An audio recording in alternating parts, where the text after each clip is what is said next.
अच्छा, आज का भी जो लेक्चर है ना, ये बेसिकली कंटिन्यूशन है प्रीवियस लेक्चर की, जिसमें हमने पार्टिकल जो था उसको हमने 1D के अंदर प्लेस किया था वो, और उसमें हमने फाइंड आउट कर लिया था उसका जो स्पेसिफिक हीट थी। फाइनली उसको हमने फाइंड आउट किया था और उसकी वैल्यू आपके पास आई थी 12 kb, जो कि एक कांस्टेंट के तौर पे हम ट्रीट कर रहे थे।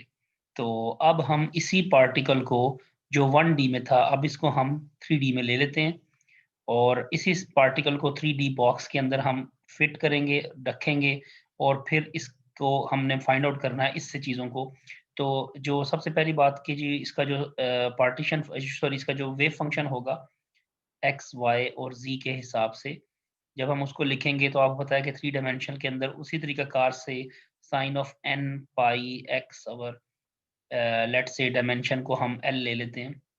अब ये फॉर एग्जांपल एक्स के लिए है, तो अब आप जो सेकंड वाला लिखेंगे उसमें एन पाई और साथ आपने एक्स ही अगर लिखते हैं तब भी ठीक है, अगर वाई लिखना चाहते हैं वाई लिख दें।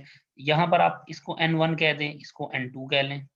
अब बात आपको समझ आ जानी चाहिए, और नीचे वही डायमेंशन एल है, और 3 डायमेंशन के लिए ये n pi x by L हो जाएगा, और एन के साथ हम एक 3 पुट कर देंगे। सो अब इसमें भी इनिशियल वैल्यू प्रॉब्लम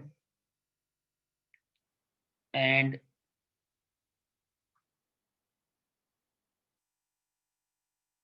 जो इनिशियल एंड बाउंड्री वैल्यू जो कंडीशंस हैं वो हम इसके ऊपर इम्प्लीमेंट करेंगे ताकि हम इस डिफरेंशियल इक्वेशन को सॉल्व कर सकें। तो वो आपके पास x is equals to y is equals to 0, और similarly x is equals to y is equals to z is equals to l, यानी ये बेसिकली उसकी इनिशियल कंडीशन और फाइनल कंडीशन के लिए है। तो इनके ऊपर आपके पास जो साई ऑफ x है वो उसकी क्या वैल्यूज होंगी हम फाइंड आउट कर चुके हैं, जैसे प्रीवियस लेक्चर में भी हमने देखा था। तो अगर हम इसके लिए श्रोडिंगर इक्वेशन को लिखें या उसके सॉल्यूशन को सपोज करें, तो आपको पता है कि श्रोडिंगर इक्वेशन जो थी h cut square by 2m del square of psi, जो कि बेस्ड कर रहा है एक्स वाई और z के ऊपर function, plus the potential based upon x y and z। क्योंकि आपको बताया था कि बाउंड पार्टिकल है तो उसका पोटेंशियल भी होगा, फ्री पार्टिकल होता तो उसका पोटेंशियल ना होता, क्योंकि फ्री पार्टिकल के पास सिर्फ काइनेटिक एनर्जी होती है, and that is equals to the eigen value of energy और and the wave function psi of x y and z. अच्छा, अब इसमें जो एनर्जी है E i, that is equals to h cut square pi square upon 2m l square n1 square plus n2 square plus n3 का square. Last previous lecture में हमने देखा था कि इसकी आइगन वैल्यू की वैल्यू थी n square pi h cut square pi square by 2ml square. अब यहाँ पे क्योंकि y और z का कंपोनेंट भी है तो इसलिए हमने इसको इस तरीकाकार से लिख दिया। अच्छा, अगर इस तरीकाकार को देखें तो हमें ये समझ आ जाना चाहिए कि अब जो पार्टीशन फंक्शन होगा फिर वो हम इस तरीकाकार से लिखेंगे कि पार्टीशन फंक्शन जो है it is the sum over n1 which varies from 1 to infinity, similarly the sum over n2 and ये भी इंफिनिटी तक जाएगा, और n3 का सम जो है वो भी 1 to infinity e to the power minus gamma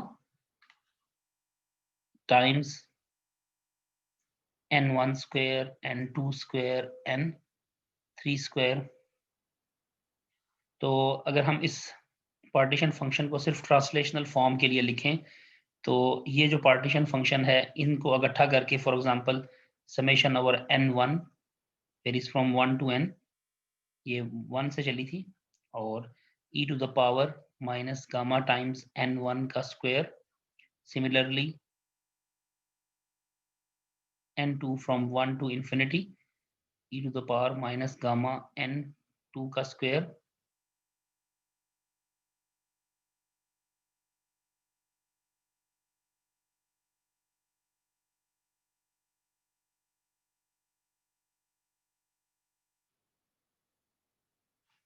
तो ये z ट्रांसलेशनल जो है ये आपको पता है कि एक स्पेशल इंटीग्रल बनता था और इसकी वैल्यू, जैसे हमने इसको समेशन साइन में कन्वर्ट किया था, फिर e to the power minus gamma n1 square dn, तो इसको जब हमने हल किया था इसकी value under root pi by 2 आ गई थी। तो इसी तरीके कार को अगर हम यहाँ पे इस्तेमाल करें और फिर गामा की जो वैल्यू थी, जो हमने लास्ट लेक्चर के अंदर इसको सपोज किया हुआ था कि ये हमारे पास जो इसकी वैल्यू है वो हम अल्फा बाय के बी को हमने इसके इक्वल पुट किया था। वो जो लास्ट प्रीवियस लेक्चर में आप देखेंगे तो आपको समझ आ जाएगा कि ये क्या, ये वही चीज़ हम कैरी ऑन कर रहे हैं लेकिन 1 से 3 डायमेंशन के अंदर। तो यहाँ पे एल स्क्वायर था, अब ये एल क्यूब में कन्वर्ट होगा m times k B of T into 2 pi over h cut divided by और होल पावर 3/2 थी। यहाँ पे आपने सिर्फ रिमाइंड करना है कि जो एल क्यूब है it is the volume of that cube, जिसके अंदर वो पार्टिकल जो है वो 3D बॉक्स में पड़ा हुआ है, उसका वॉल्यूम जो है, पहले सिर्फ हम लेंथ और एरिया को देखते थे इसलिए यहाँ पे एल स्क्वायर था। अच्छा, अब अगर आपको एफ कैलकुलेट करना है तो अब आपको ये तो मेरा ख्याल है फॉर्मूला समझ आ गया होगा कि minus of k B T natural log of z times translational. अब देखें यहाँ पे ना एक चीज अभी तक हमने नहीं, पिछले प्रीवियस लेक्चर में हम 1 डायमेंशन में देख रहे थे, यहाँ पे 3 डायमेंशनल ले आए, लेकिन अभी तक हम सिर्फ ट्रांसलेशनल मोड को देख रहे हैं। ये क्यों? अभी हम देखते हैं कि जब स्पेसिफिक हीट निकलती है तो उसमें क्या, इसका क्या अमल आता है। तो अब यहाँ पे हम z ट्रांसलेशनल को जब इसकी वैल्यू को पुट करते हैं तो कुछ एक आध स्टेप के बाद आपको इस तरह का एक एक्सप्रेशन मिलेगा।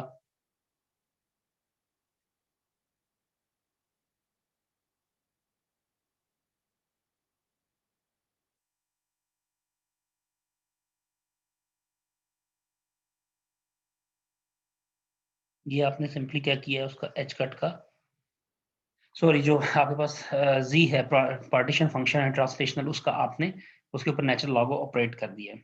तो इसी से आपने अब बना लेना है प्रेशर।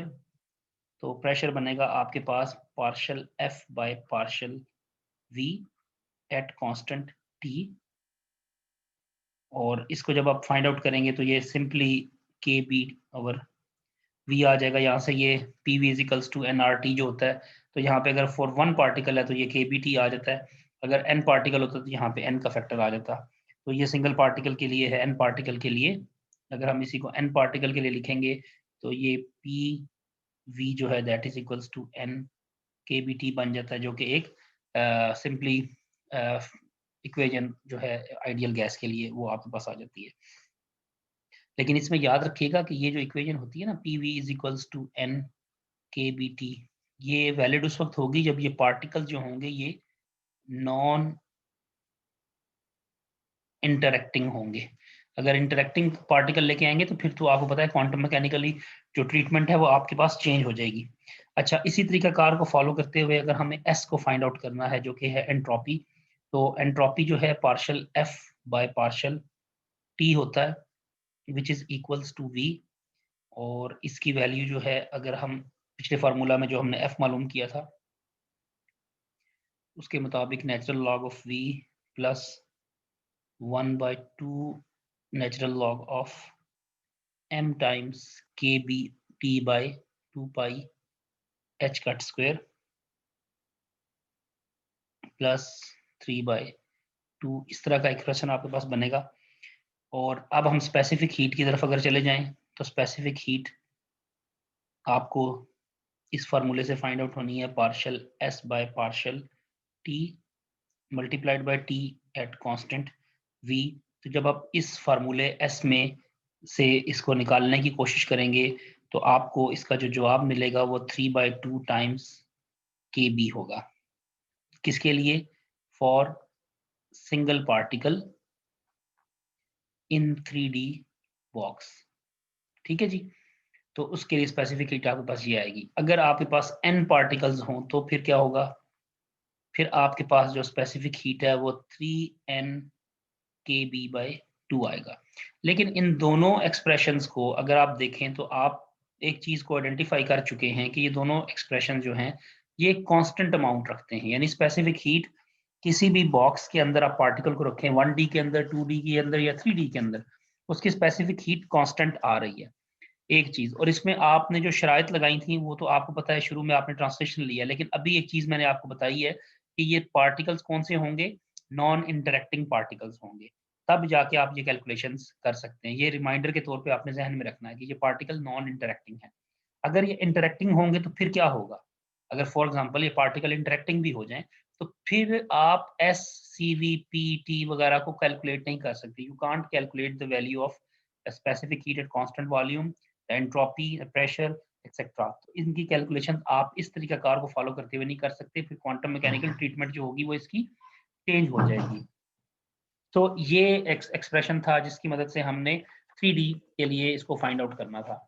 अच्छा, अब अभी तक जो हम पढ़ रहे हैं ना, उसके अंदर हमने अभी जो चीज़ें आइडेंटिफाई की हैं, उसमें से आपको ये बात समझ आ जानी चाहिए कि ये जो स्पेसिफिक हीट है, इसका अभी तक एक्सप्रेशन जो है वो हम कंप्लीट फॉलो नहीं कर पाए। यानी स्पेसिफिक हीट 1D में भी, इस एक्सप्रेशन के अंदर भी और इस एक्सप्रेशन के अंदर भी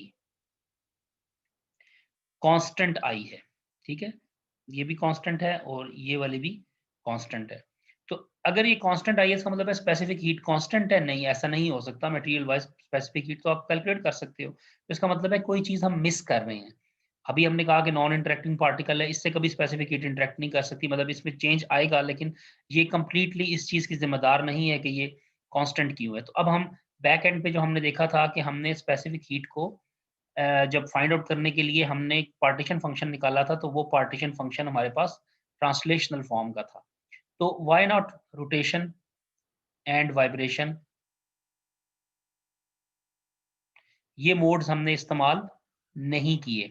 तो जब हम ये मोड इस्तेमाल नहीं करते, तो फिर उस सूरत-ए-हाल के अंदर आप सिर्फ ट्रांसलेशनल मोड को देख रहे हैं, सिंगल पार्टिकल के लिए। तो अगर आपके पास पार्टिकल सिंगल है, तो उसकी रोटेशन तो हो सकती है। उस पार्टिकल के साथ आप अगर फॉर एग्ज़ाम्पल एक पार्टिकल और अटैच करके एक एक डायटोमिक मॉलिक्यूल बना लें, तो उस डायटोम मॉलिक्यूल के लिए आप वाइब्रेशनल और रोटेशनल एनर्जी को निकाल सकते हैं। तो अब हम इसके इन टर्म्स के अंदर अगर हम रोटेशन और वाइब्रेशन को ऐड अप करें, तो क्या होगा और पार्टीशन फंक्शन पे क्या फ़र्क पड़ेगा? ये टॉपिक जो है ये हमने अब इसके बाद पढ़ना है। यानी हमारा काम जो है स्पेसिफिक हीट फाइंड आउट करने का था। हमने 1D में चेक किया, वो कांस्टेंट आया, हमने 3D में देखा, क्वांटम मैकेनिकल ट्रीटमेंट दोनों पे लगाई, दोनों की वैल्यूज़ जो थी वो कांस्टेंट आई, तो हमें ये समझ आई कि इसका मतलब है हम कोई चीज़ मिस कर रहे हैं, और वो चीज़ मिस क्या कर रहे थे कि हम ट्रांसलेशनल मोड को इस्तेमाल कर रहे थे। अब हम इसके अंदर वाइब्रेशन और रोटेशन को पढ़ेंगे, और वाइब्रेशन और रोटेशन की मदद से हम ये फाइंड आउट करेंगे कि वाइब्रेशनल मोड और रोटेशनल मोड के अंदर अगर आप पार्टीशन फंक्शन के ट्रांसलेशनल मोड में वाइब्रेशन और रोटेशन को ऐड करके कंप्लीट पार्टीशन फंक्शन लिख लें, तो फिर स्पेसिफिक हीट पे क्या फ़र्क पड़ता है। तो ये हमारा इसके बाद का टॉपिक होना है। यानी अगले टॉपिक में हम पढ़ेंगे कि पार्टीशन फंक्शन हमने कैलकुलेट करना है फॉर रोटेशनल एनर्जी लेवल्स के लिए, फॉर अ डायटोमिक मॉलिक्यूल, और उसके साथ-साथ हम vibrational energy level for a diatomic molecule. जब ये हम लिख लेंगे, फिर हम इन तीनों को ट्रांसलेशनल, वाइब्रेशनल और रोटेशनल को ऐड करेंगे। वहाँ से हमें समझ आएगी कि क्या पार्टीशन फंक्शन के इस मोड के इस्तेमाल में क्या गलती थी और इनको ऐड करने से हमें क्या फ़ायदा होगा, और अभी भी कोई चीज़ अगर रहती है, यानी इन मोड्स को ऐड करने के बाद भी फर्दर कोई चीज़ इसमें ऐड हो सकती है, तो वो हमने देखना है। और डेफ़िनेट सी बात है कि इसमें ये दोनों चीज़ें ऐड करने के बाद हमें एक चीज़ डिग्री ऑफ फ्रीडम, जिसको हम डीओएफ बोलते हैं, हमें इसको भी ऐड करना पड़ेगा। जब ये तीनों मोड्स रोटेशनल, वाइब्रेशनल और ट्रांसलेशनल इसके अंदर ऐड होंगे, और प्लस डिग्री ऑफ फ्रीडम्स भी हम यूज़ करेंगे, तब जाके हमारे पास स्पेसिफिक हीट जो होगी वो करेक्ट आएगी। तो ये इसके बाद का हमारा रोड मैप है, जो अगले लेक्चर के अंदर हमने, अगले 2 लेक्चर्स के अंदर हमने इसको अंडरस्टैंड करना है। तो यहाँ तक हमारा 3D का काम जो था ना वो एंड हो गया है। ठीक है जी। अब इसमें